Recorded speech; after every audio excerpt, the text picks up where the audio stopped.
इस्लामी calendar के पहले महीने यानी मुहर्रम उल हरम की शुरुआत हो चुकी है। आज मुहर्रम की 8 तारीख है। आज के इस वीडियो में हम बात करेंगे मुहर्रम में दी जाने वाली फातिहा के बारे में। मुहर्रम की फातिहा कैसे दी जाती है, किसके नाम से दी जाती है, क्या फातिहा देना सही है, फातिहा में क्या क्या रखा जाता है और 8, 9 और 10 मुहर्रम की फातिहा का सही तरीका क्या है। आजकल सोशल मीडिया पर मुहर्रम को लेकर कई तरह की बातें चलती हैं। कोई कहता है फातिहा देना सही है, कोई कहता है गलत है। ऐसे में ज़रूरी है कि हम कुरान, हदीस और उलेमा इकराम की बात समझें, ना कि सिर्फ सोशल मीडिया की।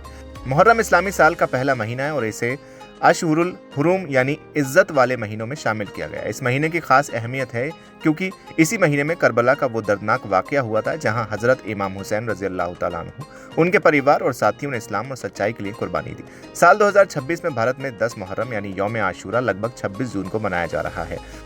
अब बात करते हैं फातिहा की। फातिहा का मतलब होता है कुरान शरीफ की तिलावत करके अल्लाह से दुआ करना कि उसका सवाब किसी नेक बंदे या मरहूम तक पहुंचे। इसे इसाले सवाब भी कहा जाता है। कुरान शरीफ में अल्लाह फरमाता है, और जो लोग उनके बाद आए वो कहते हैं हमारे रब हमें और हमारे उन भाइयों को माफ़ कर दे जो हमसे पहले ईमान लाए। इस आयत से पता चलता है कि मरहूम लोगों के लिए दुआ करना और उनके लिए मग़फ़िरत मांगना जायज़ है। हदीस शरीफ में भी आता है कि इंसान के मरने के बाद भी सदका, नेक औलाद की दुआ और इल्म का सवाब पहुँचता रहता है। अब सवाल आता है कि मुहर्रम में फातिहा किसके नाम से दी जाती है। आमतौर पर लोग हज़रत इमाम हुसैन रज़ी अल्लाह तआला अन्हु, हज़रत हसन और शहीदान करबला के इसाले सवाब के लिए फातिहा करते हैं। कई लोग अपने घर के मरहूम लोगों के लिए भी फातिहा करते हैं। अब जानते हैं कि फातिहा देने का तरीका क्या है। सबसे पहले घर में साफ सुथरी जगह पर खाना या पानी रखा जाता है, जैसे पानी, शरबत, खीर, दूध, रोटी, मिठाई, खजूर या कोई भी हलाल चीज़।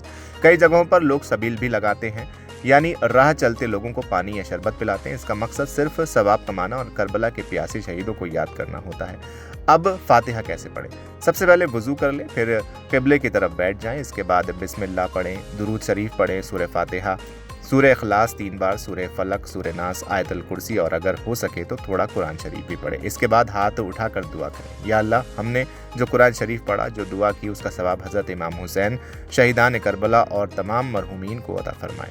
फिर उस खाने या शरबत को लोगों में बांट दें। अब बात करते हैं 8, 9 और 10 मुहर्रम की। इस दिन कई जगहों पर सबील लगाई जाती है, लोग पानी और शरबत बांटते हैं। कुछ लोग इस दिन फातिहा भी करते हैं।